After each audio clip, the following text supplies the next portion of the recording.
Drop didn't work right, and the hangman had to yank on the feet of the condemned in order to get a result. When was the last one, Dr. Van Buren? The last public execution in Oxford was in 1863. The condemned man was... Noah Austin. Killed his girlfriend's father. Right. But the most famous public execution was in 1860 when they hanged the Oxford Canal murderers. There were special trains from London and 10,000 people outside Oxford jail. It's more than they get for Oxford United. The Oxford Canal murder. The victim was a respectable married woman named Joanna Franks, who was traveling from Coventry to London to join her husband via the Oxford Canal aboard this Pickford flyboat, the Barbara Bray. Early on one morning in June 1859, it passed Prince's Lock, near here.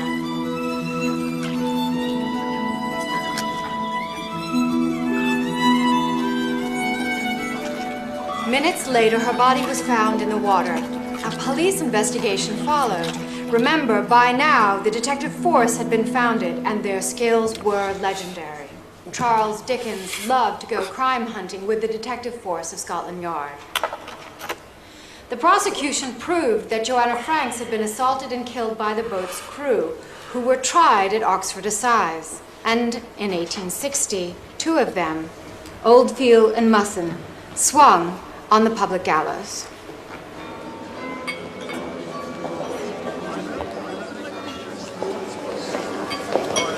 Stand up. No, thank you, Robert. Stand up. Are you quite all right, Morse? Ah, our distinguished speaker. Very erudite, Dr. Van Buren. Well, thank you. Hardly put my forebears to the test. Yes, I agree. But if somebody were trying the case today, they'd come to the same conclusion. It was an open and shut case. There's no such thing, Dr. Van Buren. They didn't have our forensic science in those days, did they? Victorian detectives may not have had computers and modern science, but they knew a great deal about human nature. Meaning we don't? Now, Morse. Oh, you're Morse. I wanted to talk to you. Did you, excuse me, Dr. Van Buren. Was it something I said? I doubt it. Pardon me, Dr. Van Buren.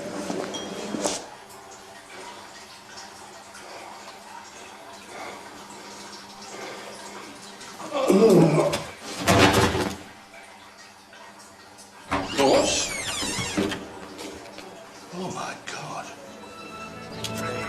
Right, Mr. Morse.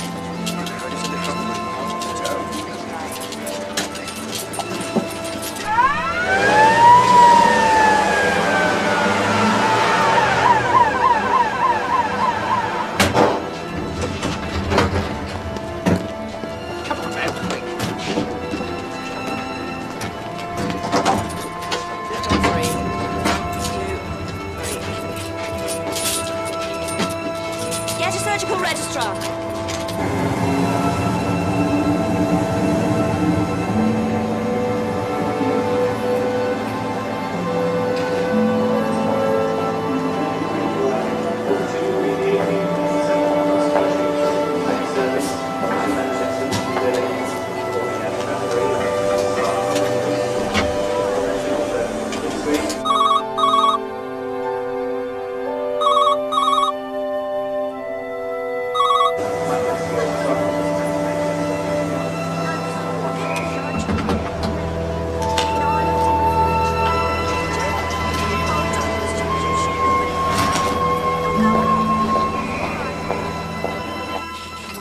Mr. Morse.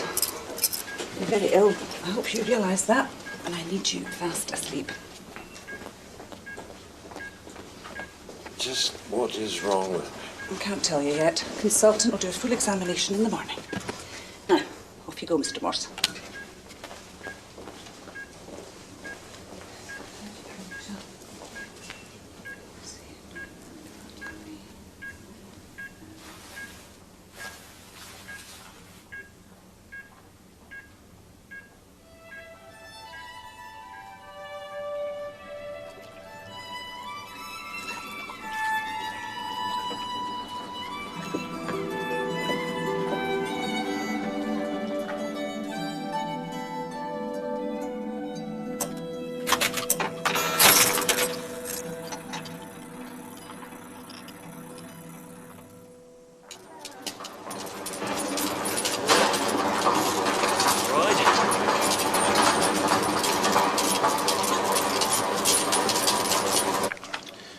Liver's enlarged.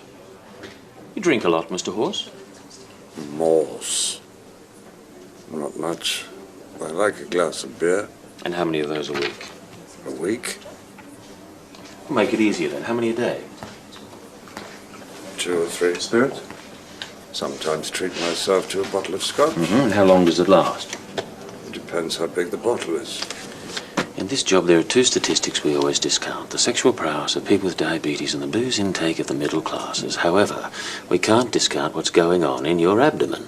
You said liver. That too, if you don't reduce the booze. You've really overdone it, haven't you? Have I? What's the matter with me, Doctor?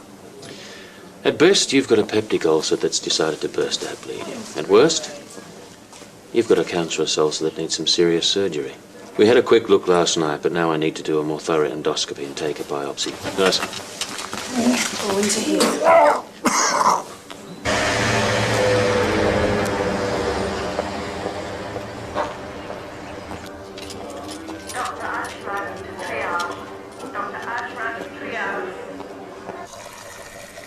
Tea or coffee, Mr. Greenaway? Gin and tonic, please. Ice and lemon? No ice. It spoils the gin.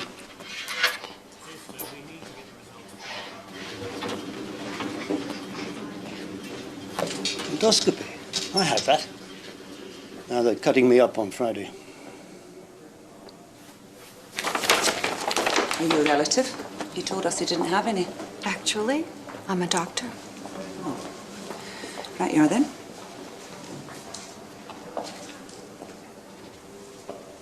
Hi there. Well, you certainly went to a lot of trouble to avoid our conference. Feeling better? Dr. Van Boren? No, I'm not. I thought I'd come and visit you. I said I was a doctor. You are? Why did you think you'd come and see me? Well, I brought you a book. I thought if you were going to be in here a while, you might need a little reading matter. Criminal Detection in the Victorian Period by Millicent Van Boren. You? How kind. The Oxford Canal murder. Ah, the open and shut case. Read that and learn that it was. And are you flying home now? Oh, no, not yet. I'm on a Fulbright. I'm writing my next book. The Institute of Criminology has some really great archives here. That's because Oxford has too many scholars and not enough policemen. Right. Which is why I was curious to meet you. Excuse me, who is that with Mr. Morse? She says she's his doctor. No, she isn't.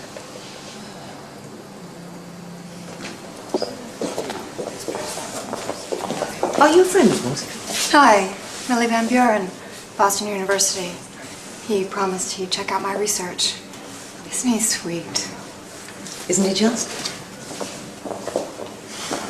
Oh, Morse. Why on earth didn't you let me know? I'd have come right away, you know that. He was still in Carlisle. How's your mother? Much better, thanks. I go away for a month and you do this. So, how are you? It's a case of mistaken identity. Sure. Looks like it. What are they doing to you? I'm down for an internal examination, an endoscopy. And then they decide whether to carve me up. I'm sorry, Morse. You must be worried sick. I am. But they are looking after you properly, are they? Yes. There's a beautiful black nurse called Fiona. Yeah, I saw her. It's a doctor's dream, isn't it? Monster Scott's sister called Nessie. I met her. Has she come from around Loch Ness, has she? Bottom of it, I should think. You know what this means, don't you? I've no doubt they're already planning to replace me. Oh, don't be ridiculous. I've seen it coming. But you're their best detective. I was. Look at me now. Come on, Morse. Oh, is this what that Mind. means? I need his buttocks. I'm sorry. Injection. Would you be so kind? Right.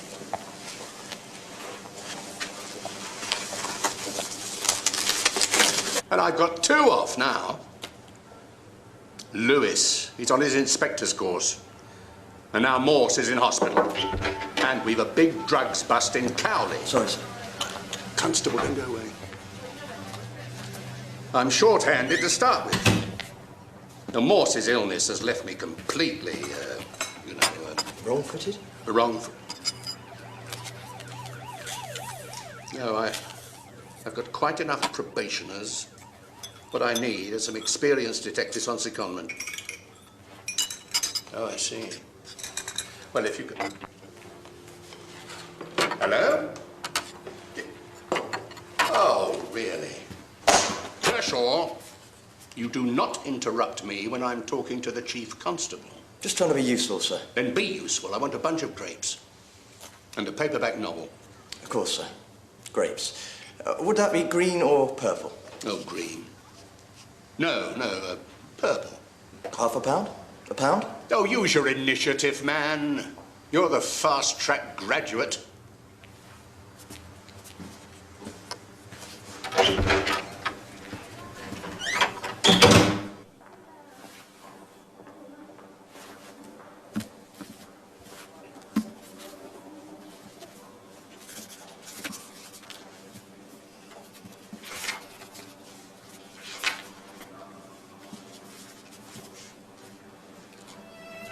Early on the morning of June 22nd, 1859, the body of a young woman was found in Prince's Cut, a basin on the Coventry to Oxford Canal.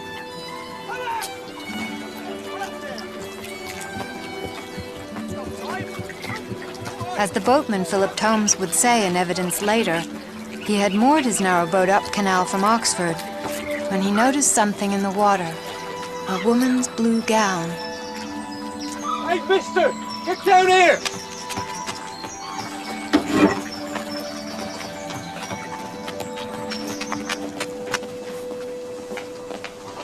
Right, Mr. Morse. When you get. Now, sir, you're an intelligent man. I'm sure you can assist me. I've got this long tube here. I need you to swallow. Why? So I can look in your stomach and take the biopsy. If you can cooperate, I won't need to use sedation. If I can't? You'll miss all the fun and won't remember a thing. How long is this going to last? 15 minutes. 15 minutes? I think we'll sedate him, nurse.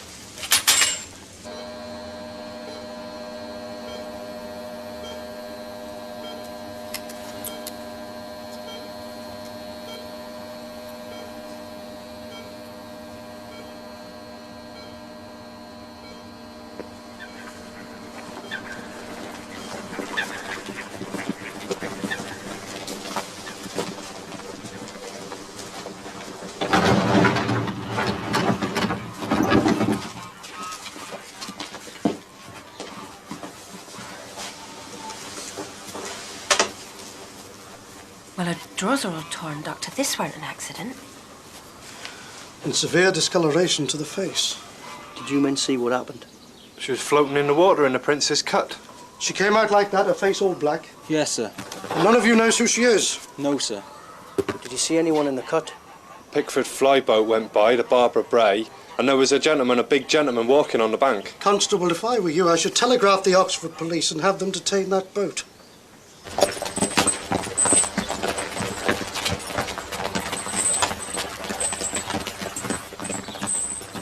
More up, lad! More up! What's this, Thomas? Who's captain here? Me, Rory Oldfield. How many crew? 3 and a boy. 2 ships, we run night and day. We'll get the rest of them out of there! What the devil is this? Have you lost a passenger? Off her head she was. She's gone and fallen off. It's up to her. Where is she now? Jump should be filled with didn't she? In the water? No, it's the choper. Constable, a lady's trunk in here, ropes cut. And her shoes. You better moor up properly, Mr. Oldfield. Because I'm going to put the 4 of you in the Derbies and take you down to Oxford jail. What for? The woman's dead, as you well know. This is a murder matter now. Wasn't so bad, was it? Just swallowing that tubing? That's not what you need to worry about. It's what they'll find with the biopsy. Fit enough for a visitor, Mr. Morse? I think so. Morse? Bearing up, are we? Trying to. You've got a temperature? Everyone's got a temperature. Not like that, they haven't. Look, I just wanted to say that we're almost, Look, I brought you a few things. I see up there it says nil by mouth. It's purely precautionary. Is it? Well, I brought you a few grapes. I'll take those. We have regulations in this hospital. We want Mr. Morse to get better, don't we? Yes, sister. And we can't do that if you bring in the wrong things, can we? No, sister. And don't stay long. Good God, she's a bit sharp, isn't she? What else did you bring? Well, a single malt. I don't suppose there's I won't touch it until... Oh, right. Oh, and a little light reading. P.C. Kershaw chose it. He's a university man like you. His eager hands moved down over her scanty knickers.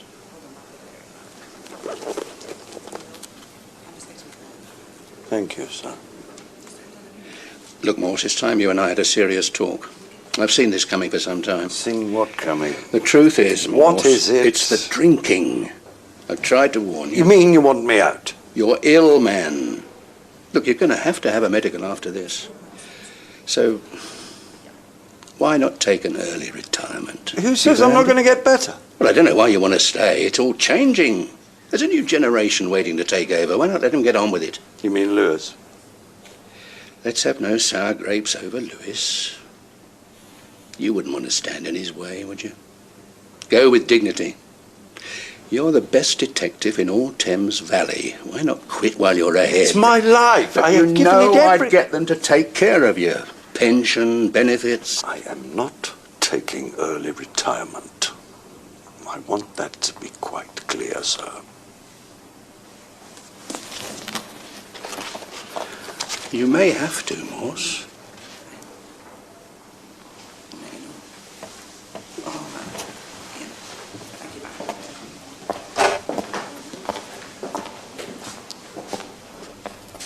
Rory Oldfield, Alfred Musson, sometimes known as Brotherton, Walter Towns, sometimes known as Thorold. You are severally charged that on or about the 22nd of June, 1859, you did willfully murder Mrs. Joanna Franks. How do you plead? Not guilty, my lord. Not guilty. Not guilty, sir. Mr. Sergeant Williams, you appear for the Queen. Approach me, please.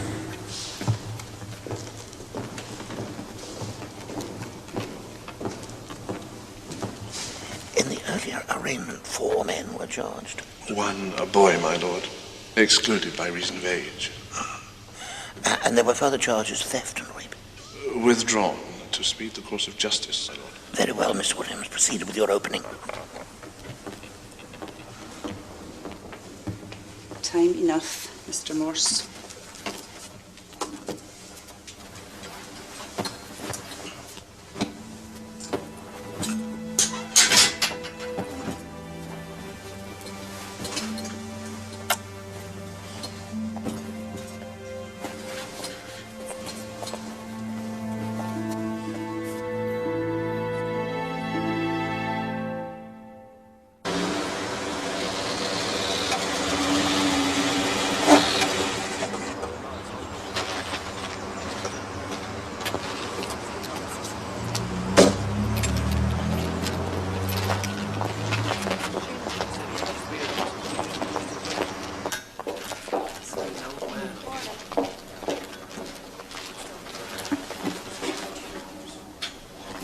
was told I couldn't bring you anything to eat.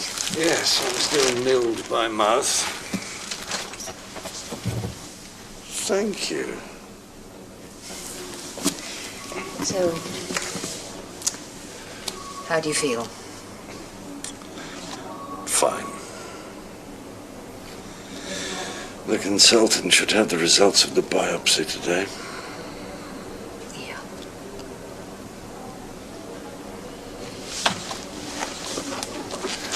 I'm solving a murder. Well, it looks like someone's beaten you to it. In 1859. Adele, could you find out what the rail fare from Coventry to London was in 1859? Morse? Start at the Bodleian. No, probably the National Railway Museum would be a better bet. You really are serious about this, aren't you? Because I'm having to lie here doesn't mean I've lost my capacity to think. I know. But why? I mean, it was what, 140 years ago? Indeed, and 2 men were publicly executed as a consequence. Morse, you are ill, possibly seriously. I'm preparing my senior students for a recital. I'm trying to look after you and care for a sick, aging mother who lives over 200 miles away, and now you're demanding that I join you in rewriting history. I am beginning to suspect that a gross miscarriage of justice occurred in this city in 1860, and I am determined to discover if this was the case. The men in the dock, common boatmen, whose names are not their own, whom the Christian religion has hardly touched, are charged with murdering a young woman, Joanna Franks. A good and respectable woman, twice married and unfortunate.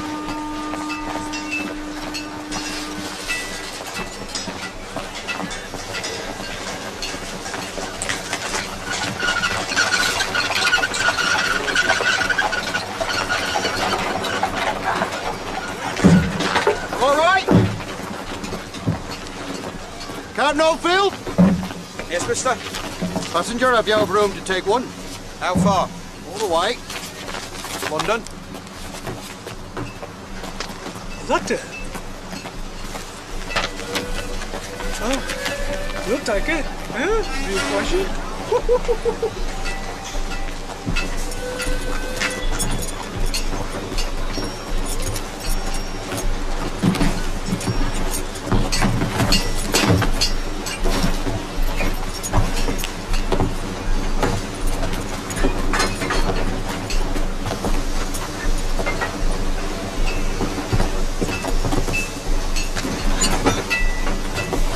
I mean, you could have waited, couldn't you?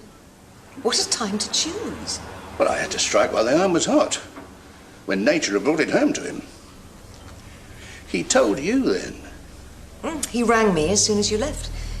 He was very distressed, as you might expect. So, you two are, Morse always did fancy clever women.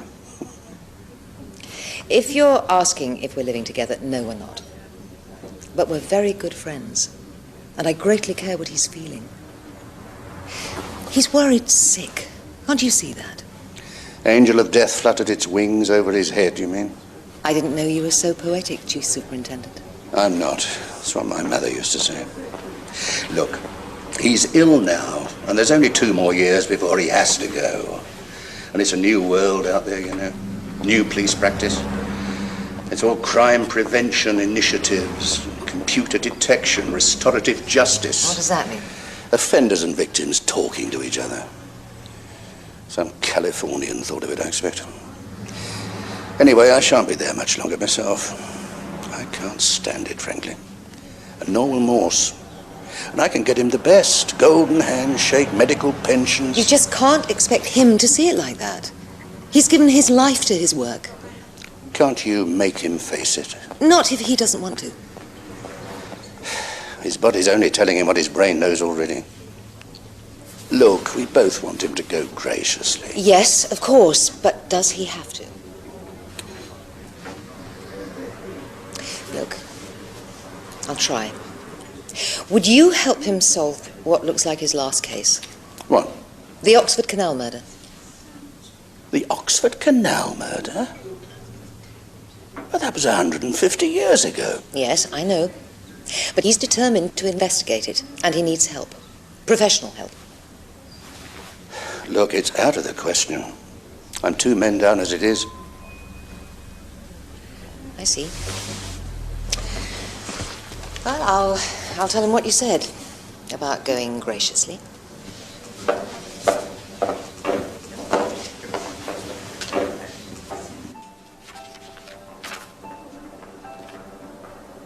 You like reading, do you? Sorry? I said you like reading, do you? And listening to music. Not this music. When's that consultant coming with those results? When the tests are ready. And how are we today? Not good. But this is very good. Very good, but? But you simply accepted the verdict of the Victorian court. Because she was a poor, respectable woman and they were the lowest of the low. They were. They were drunk when they were arrested. Well, doesn't that worry you? If you just drowned a woman, would you just go on knocking back the grog? I wouldn't. They might. The evidence was all on the boat. Her trunk had been opened, her shoes were there. She would never have left the boat without them. But if you'd done it, wouldn't you want to hide the traces? Get rid of the shoes? But her clothes were torn. They were charged with theft and rape. Why were those charges dropped before the trial? Because if you can hang them for murder, you don't have to bother to jail them for rape and theft. Unless the charges wouldn't stick.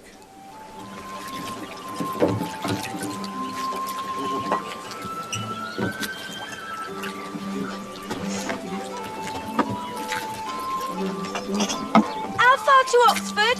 From Coventry, 36-hour, Mum. 1 night on board. Can I steer? If you're willing to run the deck.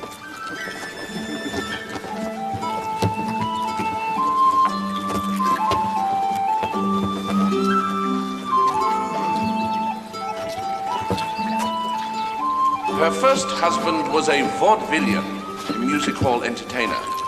The great Donovan, emperor of all illusionists. She assisted him on the boards until, alas, he died in Ireland. Her husband left her destitute. She then married Charles Franks, a good but poor man who left Coventry to work in London as an ostler that his new wife might not starve. When he had saved 1 sovereign, he sent it to his wife that she might join him. She looked for the cheapest means of transport. Not the railway train, not the stage. No, alas. She chose that boat on what would be her final journey.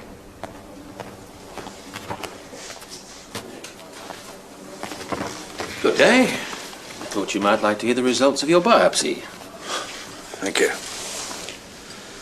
Well? I'm afraid there's not a lot we can do. What? There's no need for the knife at all. I shan't have the pleasure of carving away half your insides. Well, thank heavens for that. You are seriously ill. Severe peptic ulcer, non-cancerous, but undoubtedly worsened by drink. Prognosis, not bad. But only if you change your modus vivendi. Change what exactly? All this beer and spirits you guzzle. Less of it, and not just for now. I mean for years ahead. Well, at least I have years ahead. You thought you didn't? Good. Might make you listen. Now, you're going to need plenty of drugs, plenty of rest, and I'm sending you a dietitian to advise you on a managed diet. Turnip juice. Have you had a drop yet?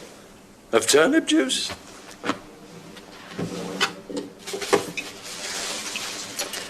Tissue paper's always the giveaway. I know it's God's gift, but leave it alone for now. Certainly while Sister McLean's on duty. She'd confiscate it? No, she'd drink it with you. I think we can dispense with this for now. When can I go back to work? Don't even think about it for the moment. The first thing we have to do is to get you out of here. Someone to take care of you.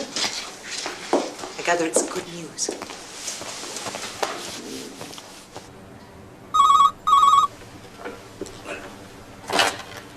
Strange. Ah, Miss Cecil. Is he? Oh, that's excellent, isn't it? Tell him how pleased I am. How's he feeling now? Much better, but he's not out of the woods yet. He'll have to take it easy for several months. Yes, that's right. A really delicate thing, the stomach. You know that conversation we had? I wondered if you discussed it with him. Oh, I was wondering whether you'd thought again about what I said to you. No, he hasn't forgotten at all. He's going to be off sick for a while, and this Oxford Canal case, it's become very important to him. No, tell him I can't possibly. We don't have anyone to spare. Yes, I know. Room service, sir. Hang on a minute. Kershaw? Don't go away.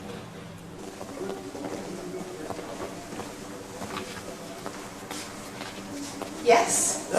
Looking for a Mr. Morse. Are you? Except I don't know him. Try the one with his nose in the book.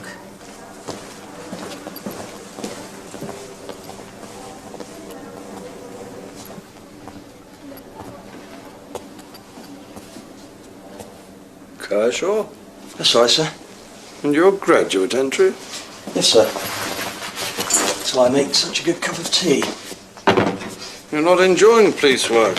Well, I'm supposed to be fast track. Instead, I seem to be the chief superintendent's tea boy. Anyway, you said you had a case you're working on. Heard of the Oxford Canal murder? No, sir. Recent, is it? It was 140 years ago. So, not much we can do about it now, is there, sir? Isn't there? You do believe in truth and justice, don't you? Suppose two men had been hanged for a murder they didn't commit. Sounds quite likely. Wasn't it still Bow Street runners, then? It might help, Kershaw, if you knew more of the history of your own profession. The Met started in 1829. By 1846, Scotland Yard had its own detective bureau. There was a detective force in Oxford. Not much good, as far as I can tell. What would you like me to do about it, sir? For a start, you can find out what a train ticket from Coventry to London cost in 1859. Right. Is that first, second, or third? Single return, regular, or excursion? All of them. Thy will be done, sir. And the fare by stagecoach, and the fare by canal. Yes, sir. How long are you going to be in hospital? And then you can find out why the Oxford bargemen had such bad reputations. That's because they had to work 7 days a week, meaning they couldn't attend Sunday service, meaning they were considered as heathens beyond the pale. And they weren't called bargemen, they were boatmen. I'll go to the Bodleian, see what I can find out. Mr. Stevens, you're a canal clerk employed at Tooley's Yard at Banbury. Tell the jury what happened on June the 21st. Sir? The Barbara Bray docked with the woman passenger. Did she not come to your shed to make a complaint?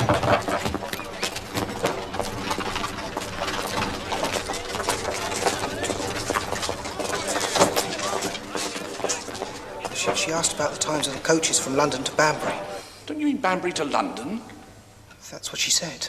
Yet did she not ask about other ways to London? Why was that? She talked about rude ways and drunkenness within the crew.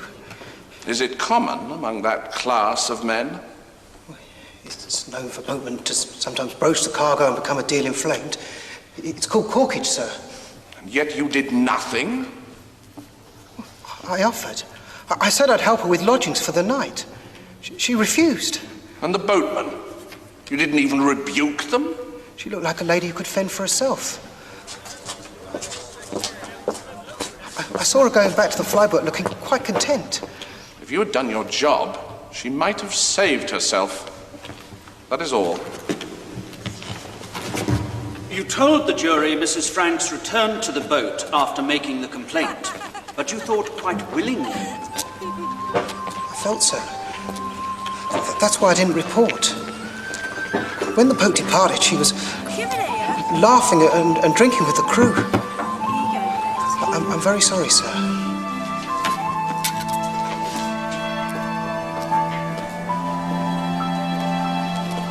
Feeling better now you're eating, Mr. Morse? Much.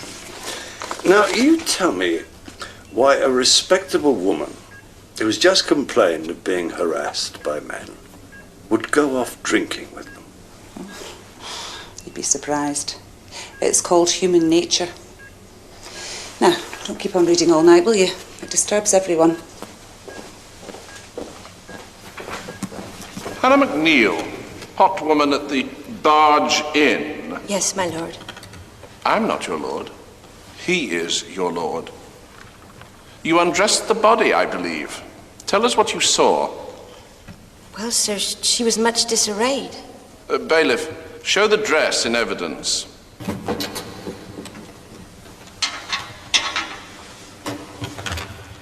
Is that the self-same dress the lady was wearing? It is, sir. And the tear on the sleeve, just like that. The second exhibit, bailiff. Yes. Those were her drawers. Ripped right open. I knew then that she'd been attacked in an improper way. You mean raped? Mr. Sergeant Williams, that is not a charge here, is it? No, my lord. Then do not answer, Mrs. McNeil. Gentlemen, please understand that this is a trial of murder only. Continue. What can you tell the court of her shoes? But she wasn't wearing any. No. Because they were found later, were they not? In the passenger cabin of the Barbara Bray. Too far again, sir. Too far.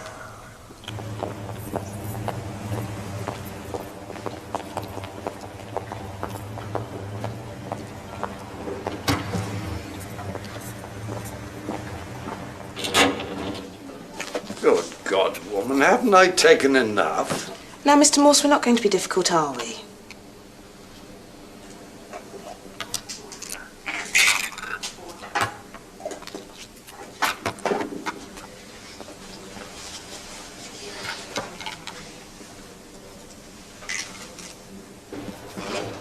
I'm sorry, Dr. Van Buren. The Jackson's Oxford Journal 1859 is out already. The young gentleman over there. Thank you.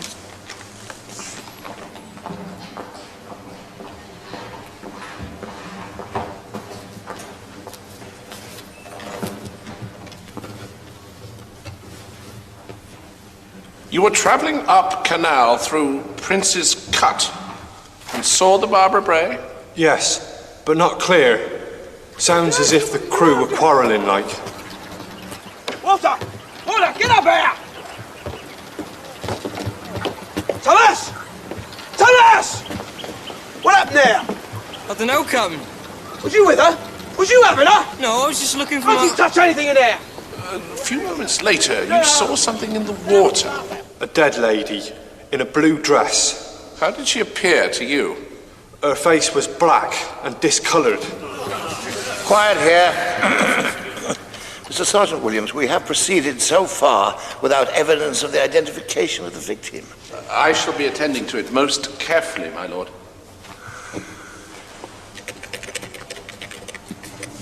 Did you see anyone besides the boatman that morning? Mr. Ward, who helped me take her from the water. Anyone else? A man on the bank, walking. Can you identify him at all? No, sir.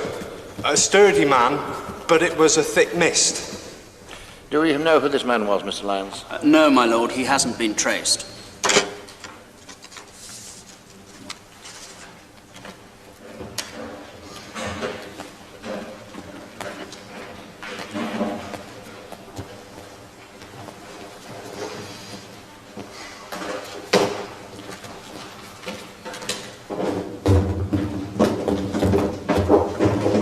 Hello there. Hi. Excuse me. I know it's a highly un-British thing to do, but I couldn't help noticing that we're working on the same thing. Oh, we? Yeah, the book you were using? I'm Millicent Van Buren. Ah, yes. Yes, very good. You're a research student? A policeman. A T-boy, really. The man on the riverbank, Favant. Why was he never found? There was an appeal in the newspapers, but I suppose it was pretty impossible to trace a passing stranger in Victorian England. At the remand proceedings, 4 men were held. Why do you think they only charged 3? The boat boy was only 15, and I suppose they needed his evidence to convict the other 3. Remember, in those days, a prisoner couldn't testify in his own defense, nor could he be cross-examined. So the boy's testimony was crucial. Don't tell me you're beginning to think they didn't do it.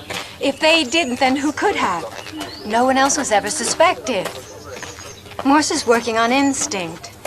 He is wasting your time. You do know that, don't you?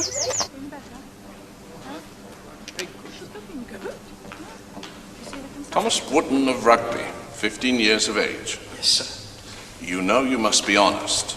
Yes, sir. Or I'll be in trouble. Now, tell the court what you remember of the behavior of the boatmen on that journey on the Barbara Bray. There was lewdness, wasn't there not? Yes, sir. I used to go in the cabin with Mr. Oldfield. I could hear them. What could you hear? Yes, sir. There's a man and woman. Did she protest at all? Don't know, sir. Very well. Tell us what happened on June the 22nd in the early hours at Filbert Lock. Where were Musson and Towns? Asleep in the crew cabin, I think, sir. You think, sir, but you don't know, sir? I heard Towns snoring. Musson was interested in that trunk. In the ladies' trunk? The ladies' trunk. He thought there were money in it. At least 50 sovereign, he said. Did you ever see any of this money? She was a poor lady. I never thought there were any. Where was Mr. Oldfield? Stern, sir. He did go to the passenger cabin. With Mrs. Franks? Yes, sir.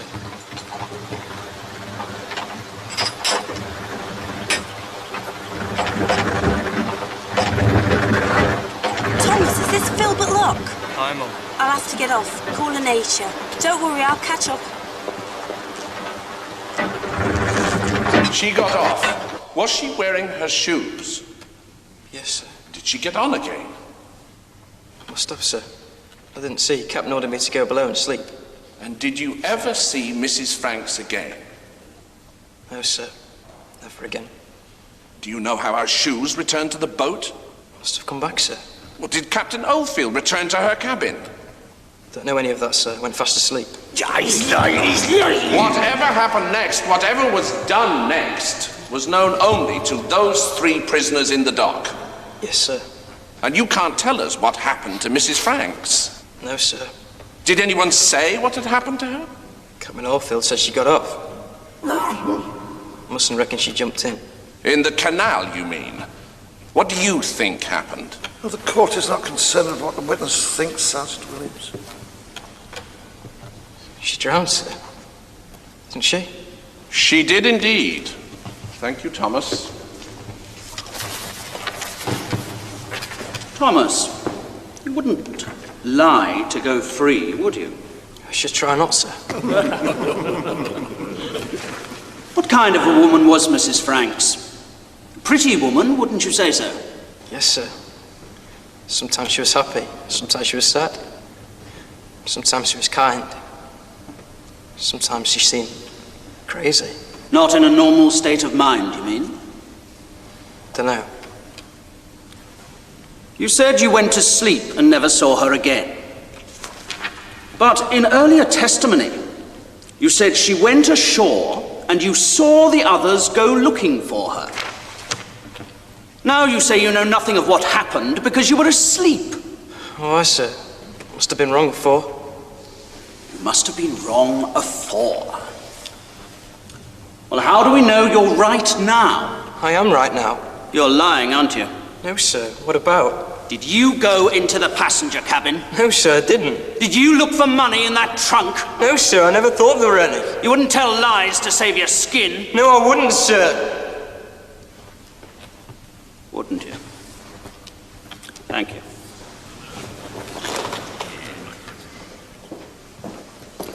Gosh, Shaw, what are you doing here? Yes, sorry about the lateness of the hour, sir. No, I'm glad to see you. It's just that I've been to the Bodleian and I found out... The evidence of the boy, Thomas, I'm sure there's something there. Sister! Sister! He told the court what he was instructed to tell them, I'm sure of it. But by whom? Nurse, call the crash team now. Right. Hello, crash team. Third floor, Nelson Ward. Emergency cardiac arrest. I think I'd better... Charging. 200. I'll see you tomorrow, sir. Charging. And clear. And again, 200. And clear. Up to 360.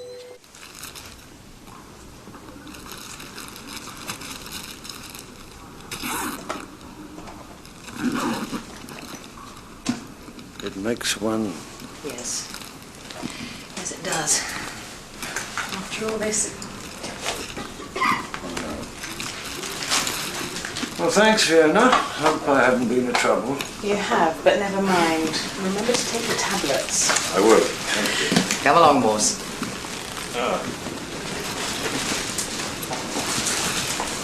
Bye. Good luck. Thank you to Sister McLaren. You have your medication, so you take it regularly, or you'll be back here in days. Same goes for the diet sheet. Rest essential. Don't try returning to work. And back in a week. See Mr. Benfield. Yes, Sister.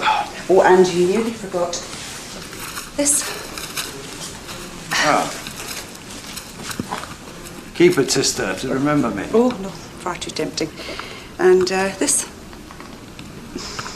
Now we know what you like to read. Look after him, Mrs. Morse.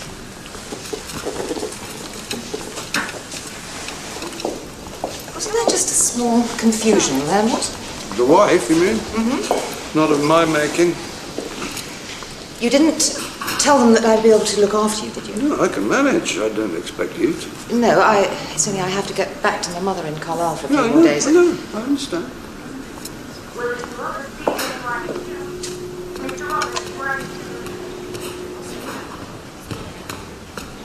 Good morning, sir.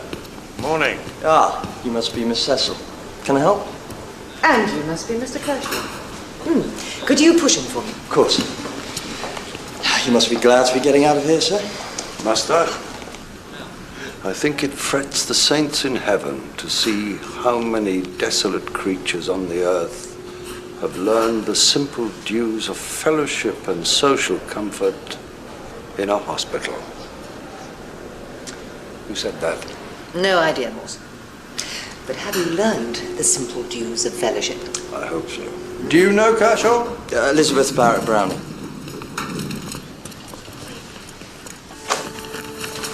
You take it as a warning, Morse. None of us are immortal. Remember, the graveyard's full of indispensable men. Nice of you to be so concerned, sir. What's this? It's details of the pension you'd be entitled to. You'd be pretty well off. And you have a good life insurance, don't you? I don't intend to retire yet. Well, the police surgeon may decide otherwise. Physical fitness never had much to do with being a good detective. You will at least admit I'm a good detective. Yes, you are, but you can't go on forever. None of us can. Think of all the things you never had time to do. Like what? Crosswords, reading, all this. All this what? This music you're always playing, what is it? Well, it varies, but this is Mozart's clarinet concerto. Well, there you are, you see. What do you make of him? Kershaw? Too clever by half. He's been very good getting me settled. I'd like to keep him for a few days while I can't do legwork. All right, just a few more days. But you're going to ruin the lad involving him in all this ancient nonsense. You are Mr. Charles Franks, ostler of Edgware Road, London. I am, sir. The court appreciates your unhappy state, Mr. Franks. But in the interests of justice, recount as best you can the fate of the woman you married. Yes, sir. My wife, Joanna, remained behind in Coventry when I went for work in London. After a few months, I saved a sovereign and sent it to her to join me. She wrote me to say she was coming by canal. 10 days passed and she hadn't arrived. I set out to look for her. When I reached Oxford, I read in the newspaper of a local inquest. We will await you, Mr. Franks. Take your time. I went to the mortuary, only to have my very worst fears confirmed. The woman who lay there, cold and disfigured, was my wife, Joanna. You are sure, Mr. Franks? The court must be clear on this point. You did say disfigured. Oh, I was sure. It was Joanna. There was a birthmark on her, just behind her right ear. A mark only your husband would know, my lord. Then you were shown shoes. Shoes found in the fore cabin of the Barbara Bray. Yes, sir. I knew them at once. They were hers. Her favourite shoes.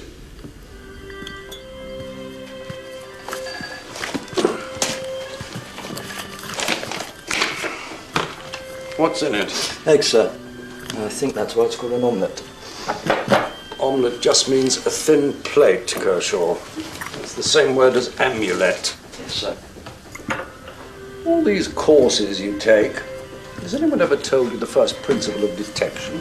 No, sir. Only how to do the divisional planning report. The basis of detection, Kershaw, is to keep asking why. Why did she go by boat? I don't know. In 1859, 10 trains a day ran from Oxford to London from competing railway companies. There were so many, they'd nearly driven the canals out of business. A free market then, so fares were cheap. 16 shillings single from Oxford to London. For a poor woman, that was a fortune. If you rode first class with the gentry. Yes, Kershaw. What about third? 6 shillings. From Coventry, it would have been about 2 shillings more. And how much was the flyboat? 4 shillings. So for 4 shillings, she could have saved her life. And been in London in a day. Doesn't make much sense, does it? I suppose not. And why did she drink with the bargeman and boatman? And why get off at Filbert Lock? Probably to go to the loo, sir. But the trial didn't establish when she got back on again, did it? And then why were the trunk ropes cut? And why were her shoes left in the cabin? This is very good, Kershaw. Thank you, sir. Could have put more cayenne in there. And why was her face black and disfigured? I wondered about that. The indictment said she'd been choked and drowned. Well, they didn't have forensic pathologists then, did they? So what was the medical evidence? There was the report from the local doctor who examined her, Dr. Willis, and later the mortuary doctor. Where are they? Check the medical archives.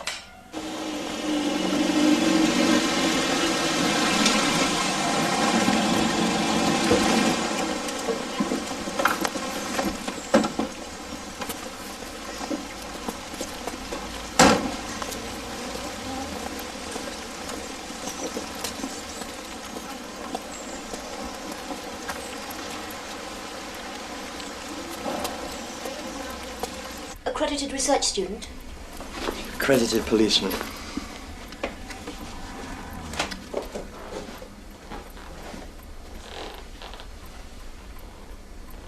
So what do you want? I'm told you keep evidence here from Victorian trials in Oxford. Wasn't it moved here from St Aldate's? Yes. Now it's a research archive.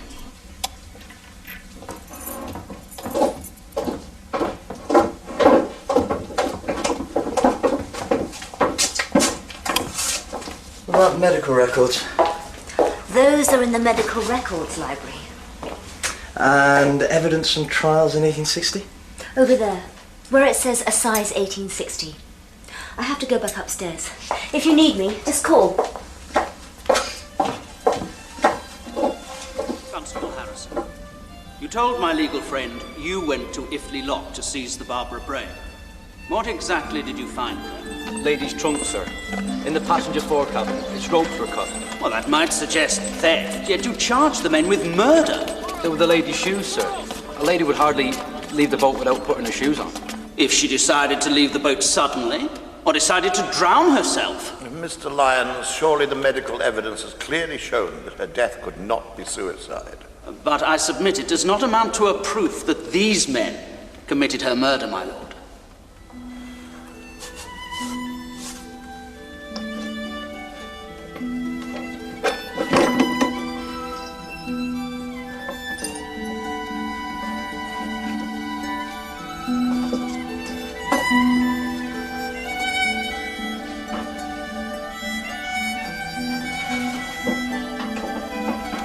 Sirs, the men in the dock are illiterate men, irreligious men, lewd men who drank to excess and drank cargoes they were meant to guard. But they have not confessed to murder. Nor is it proven. No witness was found, no firm evidence given to fix their part in this crime. You heard the testimony of the young man Wootton. You heard he saw nothing of the poor woman's final moments. Now, counsel says you must consider the shoes in the fore cabin. But if these men were guilty, would they not dispose of them? No, Mrs. Franks died that morning. But we know no more than that she went ashore, where others may well have committed the crime. What are those? Victorian panties. Mind if I borrow them? Not your size. For Chief Inspector Morse. You heard of him? I sure have. But I didn't know he liked knickers. Well, he does now. And all the rest of this. You'll have to sign for it all. Well, it looks like the trunk in the case. Except the initials are wrong. Hers were JF.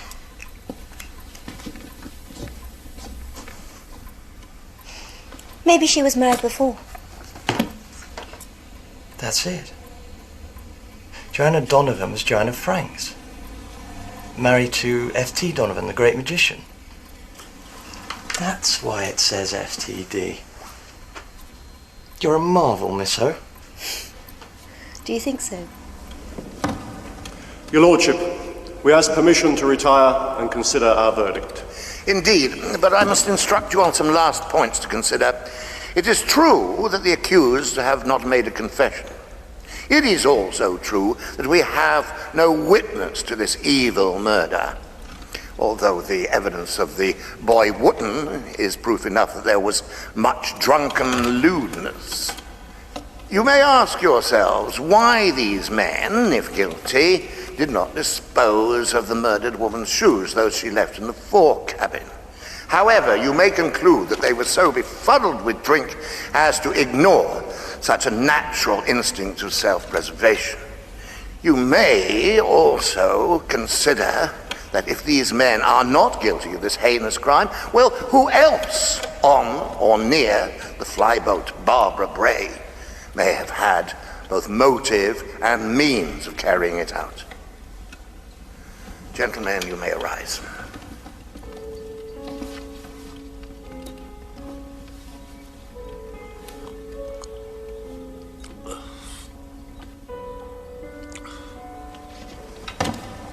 Guilty. Very well. Rory Oldfield, Alfred Musson, Walter Towns, you have heard the verdict. Have you anything to say? My lord, I declare we are all innocent of that crime. Mr. Towns, I think that last night you asked to speak to the prison chaplain. I confessed to him unchristian things happened on that boat that never should have, improper things. Resulting in murder? No, sir, not that. Not to my knowledge. Yes, prisoners at the bar, you have heard the verdict. My duty is to pass sentence.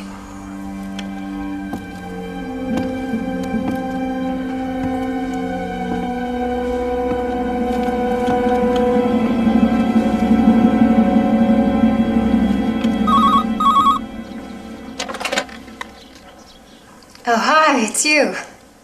No, it's fine. They let you out of Gulag. I'm delighted. I gather you're putting a team on the case. I met your Mr. Kershaw. Interesting lad, isn't he? I was wondering if I could offer you a meal. No, not in a restaurant. No, I have to stick to a very strict diet, but if you'd care to come to my place. Of course, I'll bring a bottle. Oh, sorry. I forgot. No, it's quite okay. I'll suffer beside you. About 7:30. Right. Yes, I've finished your book. At any rate, the section on the canal matter. Well, good. I hope I convinced you. I think the trial was a travesty, and 3 men were sentenced to death by public hanging for a crime they almost certainly didn't commit. Do you mind if we... Go ahead. Tear my thesis to pieces. A woman is murdered, 4 boatmen are arrested, only 3 are charged. Why? In the absence of witnesses, they need the boys' evidence to convict the others. Yes. Here's a trial that was just a foregone conclusion.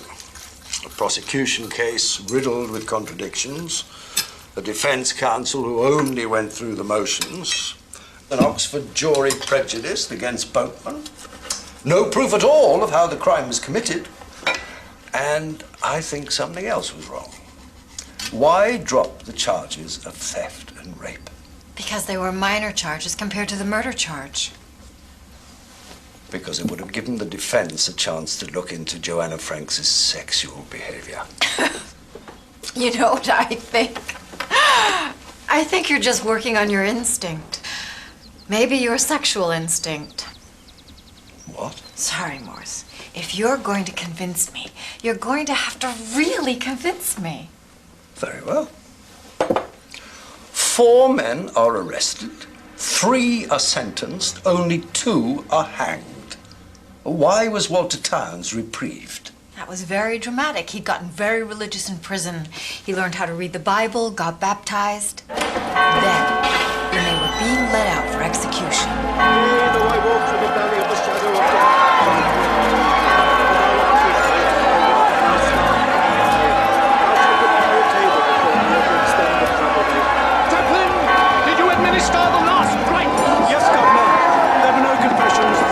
protest their innocence.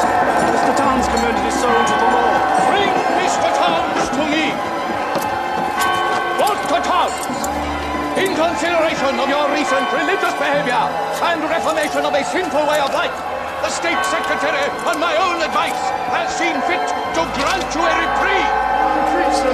Your sentence is commuted to transportation for life. I do this, sir. They must suffer the fate that is their due. We're all innocent, sir. You know we were wrong, Walter. You're going to tell me I done yourself. You're not innocent.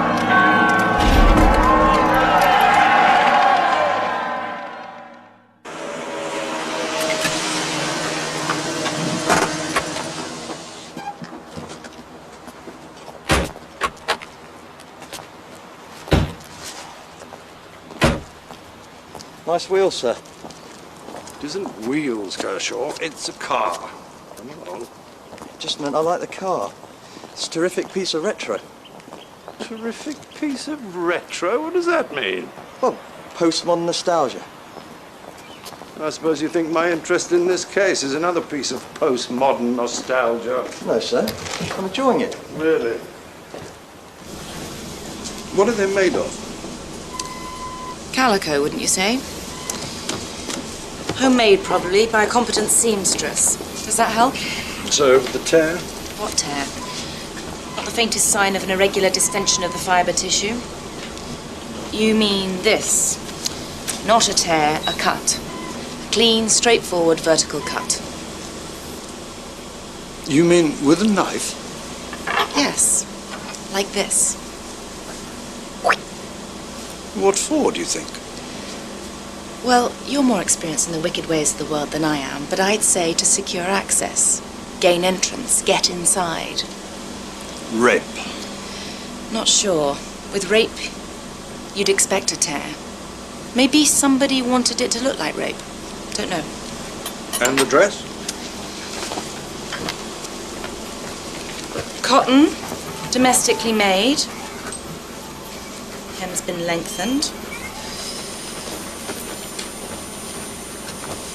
Bust, remodelled and extended. All restitched with needle and thread. Sounds unusual. Not in Victorian times. Dresses were usually handed on, weren't they? Especially in poor families. It's water-stained, of course. Tell me, Morse, are we making proper use of police time? Yes, in my view, it's important. The shoes? Just shoes.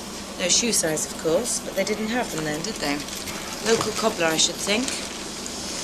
They could do with a repair, but I don't do those. Being very economical, Morse, you usually deliver me a body or 3.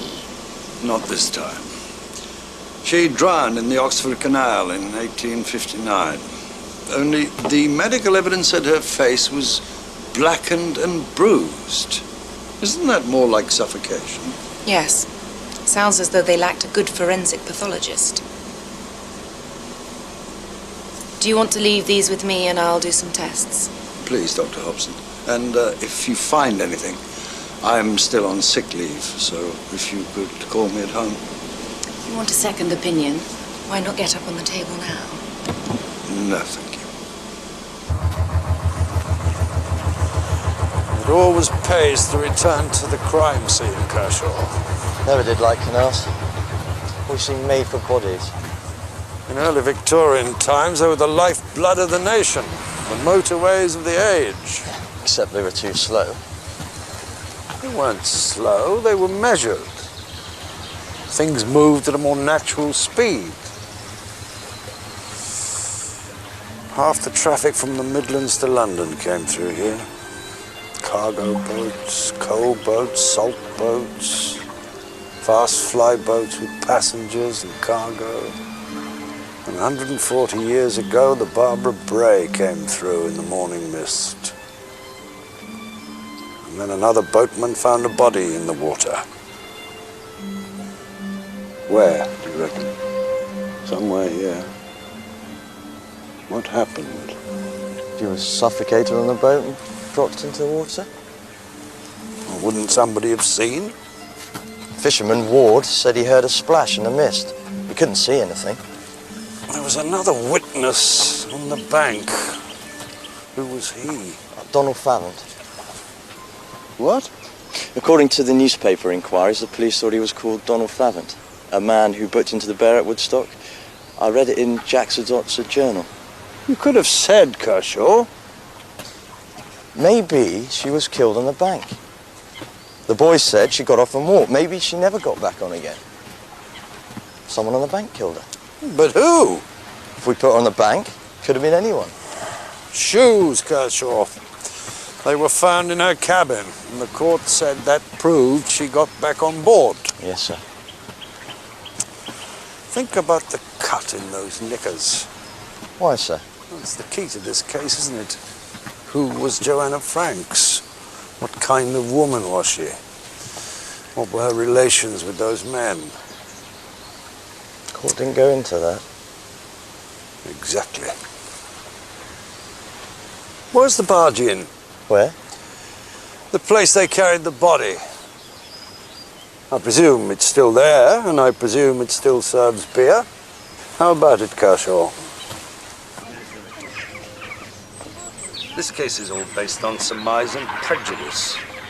Boatmen were drunks, thieves and rapists. Ergo, they must have done it. Sounds like the spirit of Victorian Oxford, sir. Oxford was seriously evangelical, remember? What? That was a regular war of town and gown. Religious students versus the heathen boatmen of Upper Fisher Row. They fought all the time. After this trial, the university used the verdict to evangelise the boatmen. The law was changed to give them Sundays off. They even built a chapel for them on Hythe Street. It's still there? I think it's a double glazing establishment. It's right opposite the Oxford jail where they hang the men. Just by the Oxford Canal Basin, where the flyboat stopped. They only filled that in a few years ago. Is that a double glazing establishment too? More or less. It's called Nuffield College. And how do you know all this? I got my degree in Oxford before I became a tea-boy. First in history, Keble College. Would you like another, sir? Yes. Yes, I think I will, Kershaw. And that makes a difference, does it? Is an Oxford first? You always were a snob, Morse. At least he no longer thinks I'm wasting my time. You really are going to have to face it, you know. What? You have to retire in 2 years' time. Why are you putting up such a fight now? This trunk belonged to Joanna Franks, the woman who was murdered. And her initials were FTD? She'd been married before. A musical magician, F.T. Donovan. Pass me that paper knife.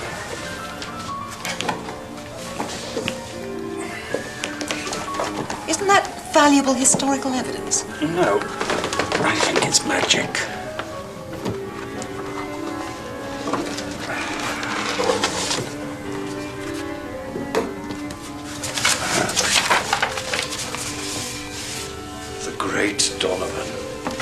Emperor of all the illusionists, and his lovely assistant, Joanna. See a headless chicken mysteriously restored to life. There's not much here, is there? No money. Well, it could have been stolen. There was always a suspicion of theft. Or maybe the police removed it. But she must have had other things, too. The things women carry, you know, handkerchiefs, perfume bottles. Unless she had a handbag of some kind. The carpet bag. What? It was never mentioned again. Where did it go?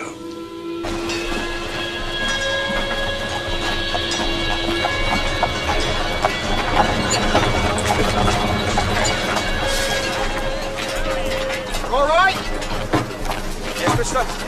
Passenger, have you have room to take one? How far? Away. London.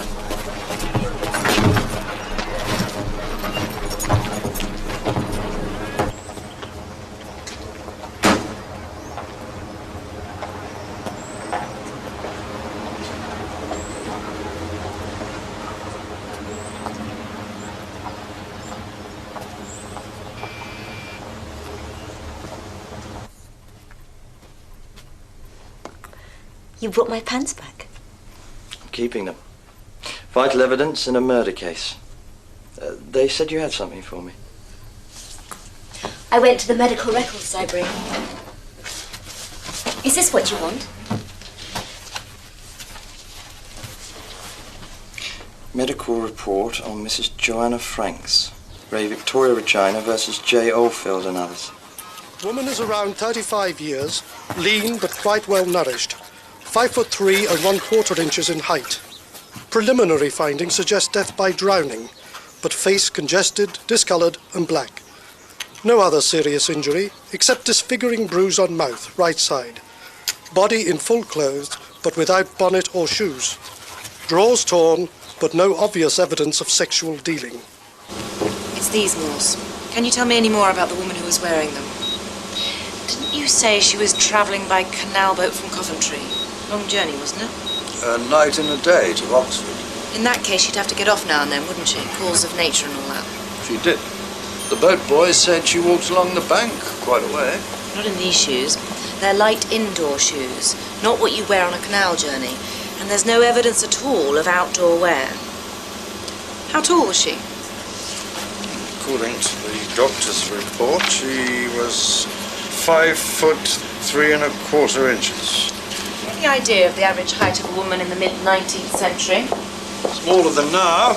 A lack of protein in the diet. Bit smaller? Lot smaller? Don't know. Find you the height of Jack the Ripper's victims. That was what, 1880s? They were all measured. What were they? 4'9", 4'11", that sort of height. Except one, see? The one they called Long Liz because she was so tall. She was 5'3". Well? This dress. It was made bigger to fit a woman of at least that height. And look at the size of the shoes. Yes, they're very small. Nobody mentioned it. Face congested, discoloured and black. That's suffocation, Morse. So how was she identified? Her husband, 10 days later. After further severe deterioration? Yes. He had to identify her by a birthmark behind her ear. Interesting woman, your Joanna Franks. She was tall, but she had small feet. She drowned, but she was suffocated. She was raped, but there was no sign of sexual activity. She was robbed, but nothing was taken.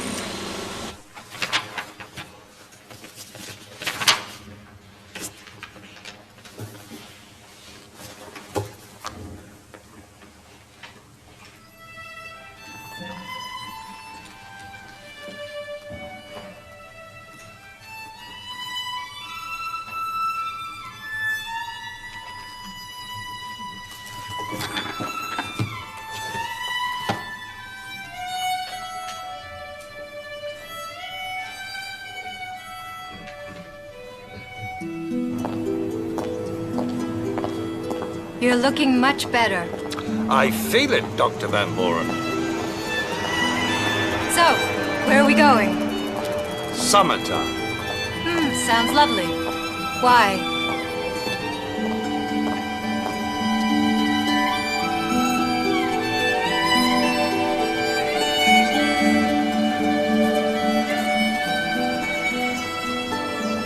So you found out something new? I believe I have. It's here somewhere. Ah, yes. Here it is. To the memory of Joanna Franks, wife of Charles Franks. Who, having been primitively assaulted, was most tragically drowned in Oxford Canal, June 22nd, 1859. So, she's buried somewhere around here. Not exactly, miss. I'm sorry. Well, the memorial was moved, you see. This isn't the original Victorian graveyard. Do you know where the original grave was, then? Doesn't the church have a record? I doubt it. Is it important? Suppose an exhumation was required.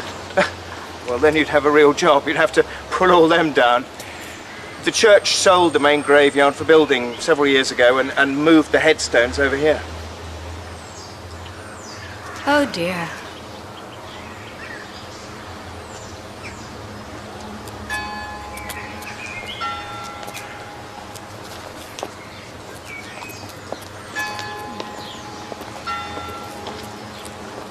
I suppose it will all have to remain a surmise. You know, you really lost me this time, Morse. Just a minute. Kershaw, that undertaker's record, doesn't it say something about a Providence Society?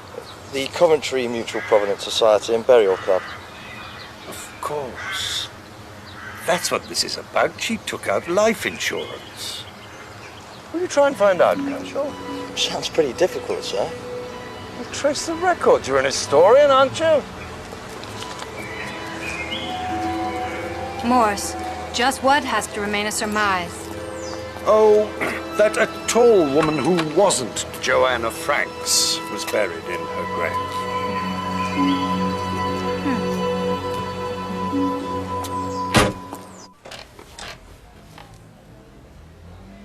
Hello, is that the Hong Kong Macau Bank?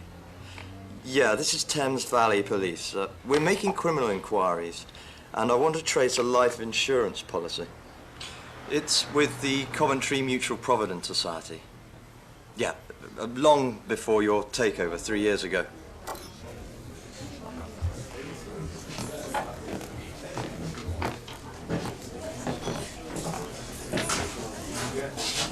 Thank you.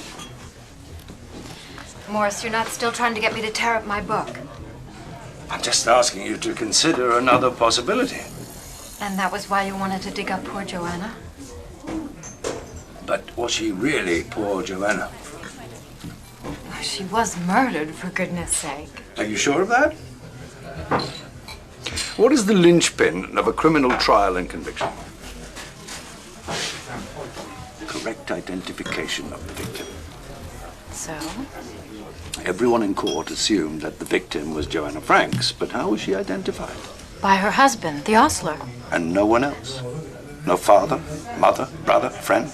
Well, she didn't have any, not that were available anyway. And none of the boatmen, not even Thomas. Right, but there was Charles Franks. Who came up from London over a week later. Looked at a corpse in an Oxford morgue. The face was black and disfigured. The body had deteriorated. There was a birthmark that only a lover or a husband could know. There was, wasn't there? Joanna Franks died 22nd of June, 1859. Paid in £8.10. Beneficiary Charles Franks. Policy paid in full £300. February 1861. Oh, what now, Kershaw? Checking your peps and tessers? No, sir.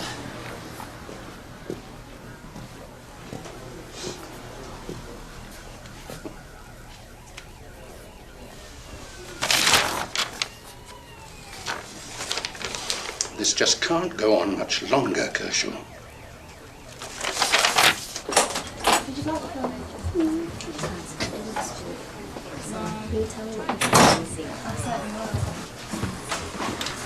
special. Hello, Susan. And it's Adrian. Why don't we have a drink later, if you're still here? Yes, I can be.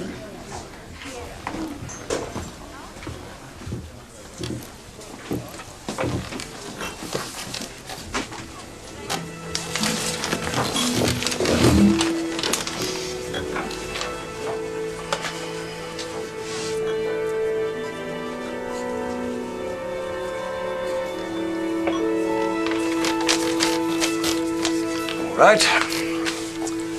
What really did happen in the Oxford Canal murder? You bring me your book in hospital, I read, I get interested. Before I've read 10 pages, I can see that things just don't hang together. Thanks.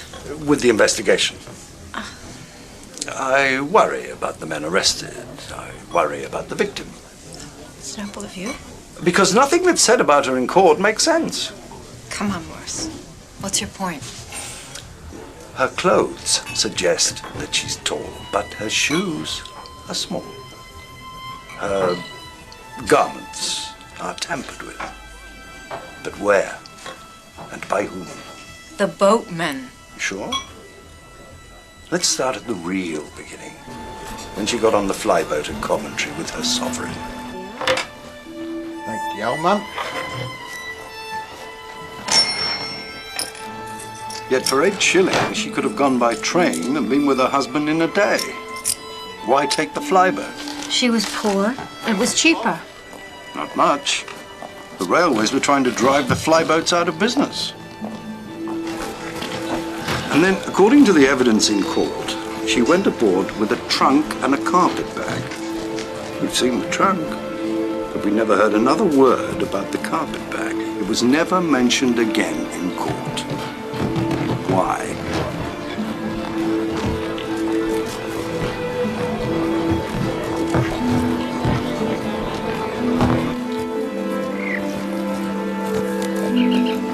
We're told she objected to the lewd, drunken behavior of the crew, but she was drinking with them herself. And Town says she was leading them all on, even the boy. In Banbury, she complained to the clerk. But what really happened?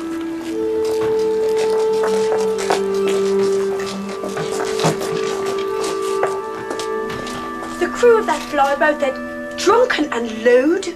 Well, I'll speak to them, Mum. Tell me, how long do coaches take from London? There's no more coaches till tomorrow. I could find you some cheap lodgings for the night here in Banbury. I'll wait till Oxford.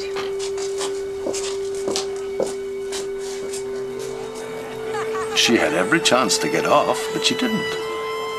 Why not? Because there was never a problem. She was the one leading the boatman on. It was an illusion. The stage was being set, and Joanna the mastermind. For what? Tell Dr. Van Boren about the insurance. For £8, Joanna had taken out a life insurance policy with the Coventry Mutual Provident Society worth £300. For her, 10 years' wages. She'd got the boatman besotted with her. Especially Thomas, because she needed him for what happened next. No. What you think happened next. Night fell. They were getting near Oxford.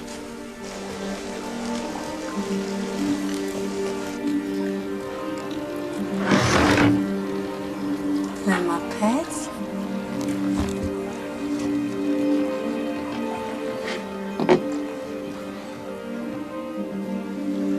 What did happen in Filbert Lock? Not what Thomas said in court, I'm sure.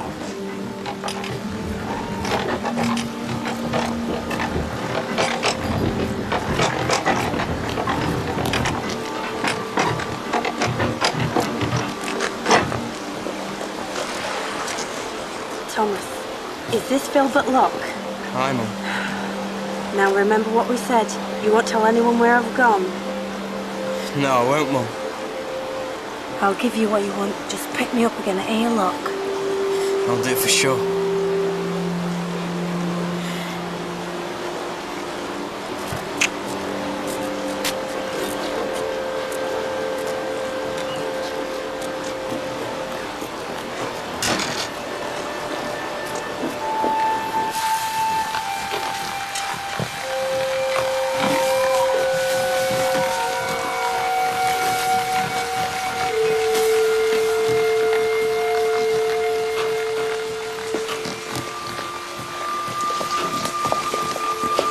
you, madame.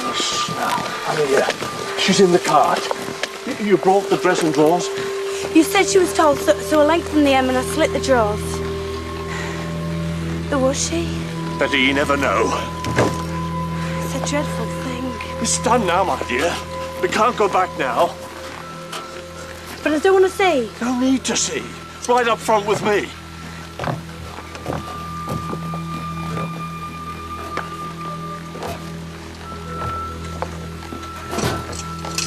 She's just some unhappy nobody.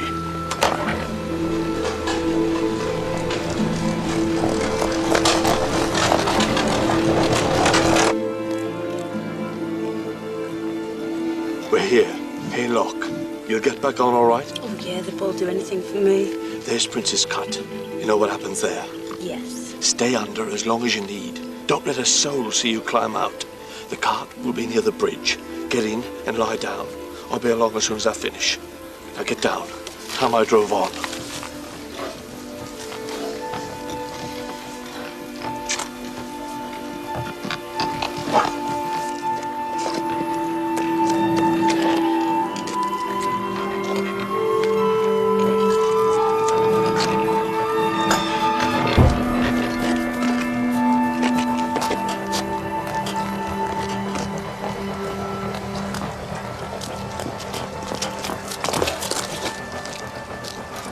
Here, take these. There's 2 sovereigns. You hide them. Oh. And come to me soon.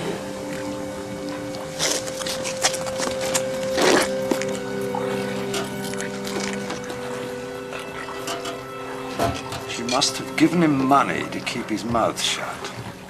And I think the police found it and thought he'd stolen it from her. Why didn't they charge him? They needed his testimony in court.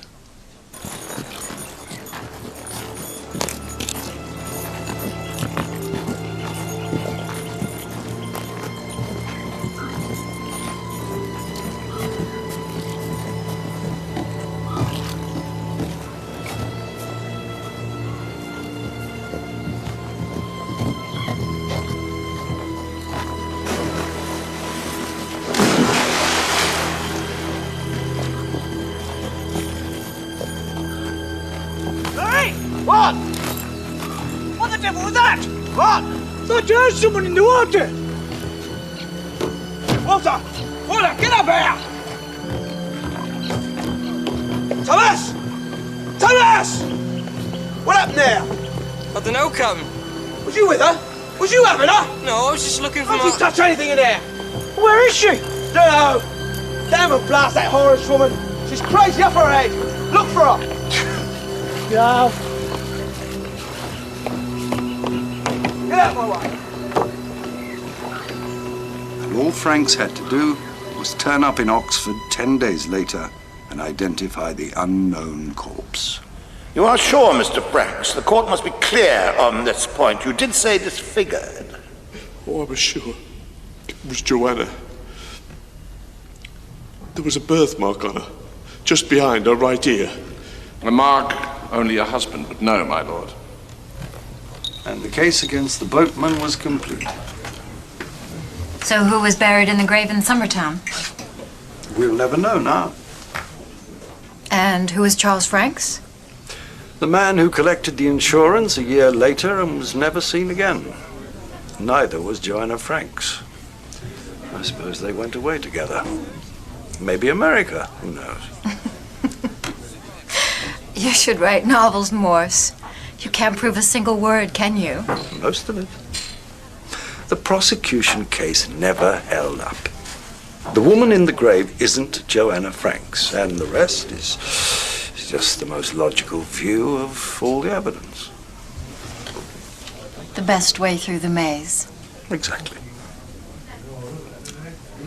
I'll have another, Kershaw. Make it a full pint this time.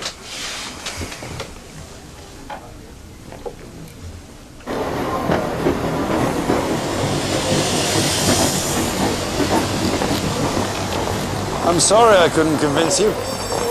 Well, nice try and all that, but I'm not going to tear up my book. Well, what about a revised edition? Well, I still think I was right. And I think I was right. Oh, Morse. It was just a puzzle that you found a way to solve. A creative fiction. Admit it.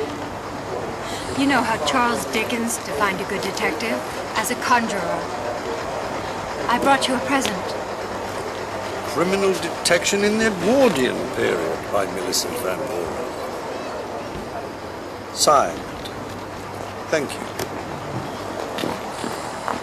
A little light reading matter. Goodbye, Morse.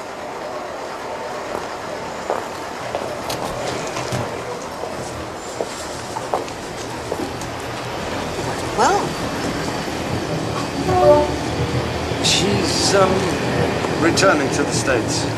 good. Morse.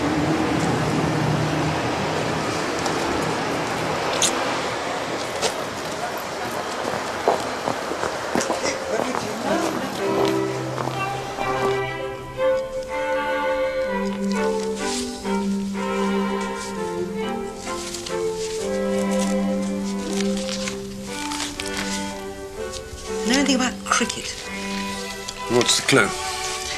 Bradman, famous duck, 6 letters. Forget cricket, think Disney. It's a walk. Who's the setter? Quixote. Even neater. What was his first name? Don. Oh. Donald, the famous duck, of course.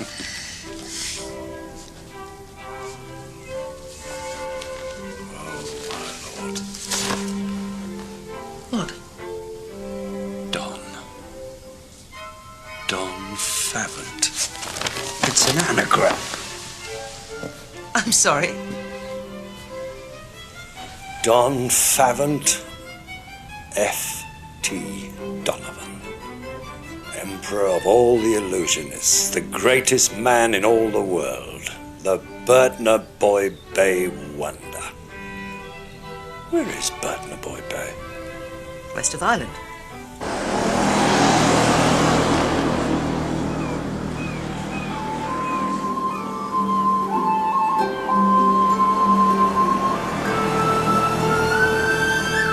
I understand perfectly. You've come to Ireland for a spot of holiday grave digging. Some holiday, Morse. I'm not sure how to go through the right channels. I need to get permission for an exhumation. Nobody's going to be bothered about a body that was put away 150 years ago. But it is always proper to provide a little whiskey at the graveside. It's thirsty business, the working of the soil. You'll find the pub over there, and I'll walk with you myself.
Rather you. Come on, Leon, give us a hand.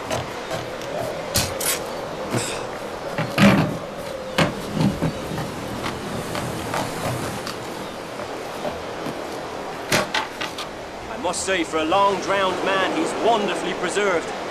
But wonderfully. Will you take a look? I'd rather not. Why, whatever's the matter?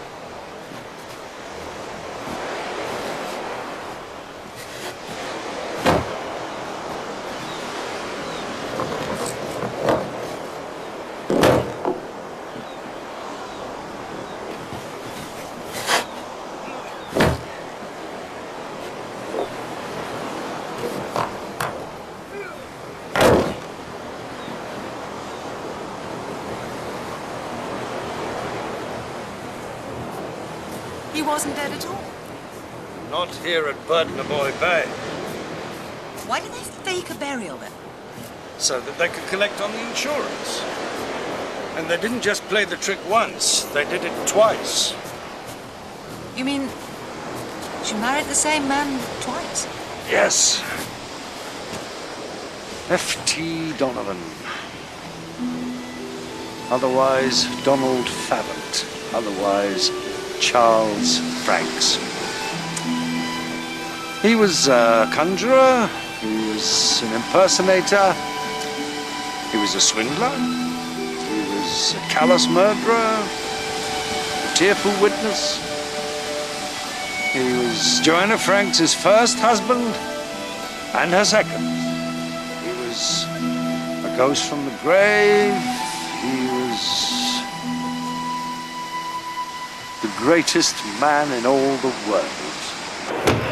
Welcome, please, a great citizen of the world and Ireland. A man who, for unrivaled excellence in the cunning arts of magic and legerdemain, has had conferred on him by the supreme conclave of the Guild of Master Magicians the title Emperor of all Illusionists. Your applause for the irreplaceable F.T. Donovan, the man the boy may wonder.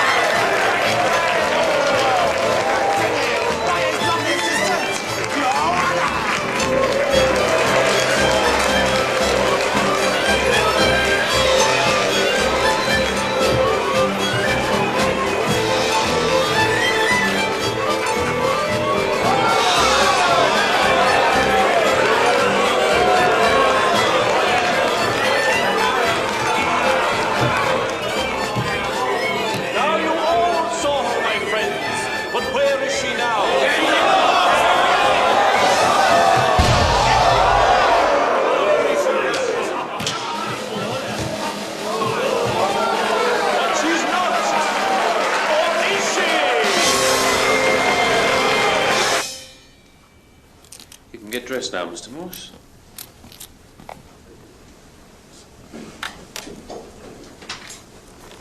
Well, your holiday's done you good. In fact, I can't see any reason for keeping you off work a moment longer. Sorry. I'm thinking of early retirement. Is that wise? Retirement doesn't always suit busy men. They never know how to stop. Wish you'd told me that a few weeks ago. Don't think it would have made any difference. So, it's the end, is it? I think so. To make an end is to make a beginning.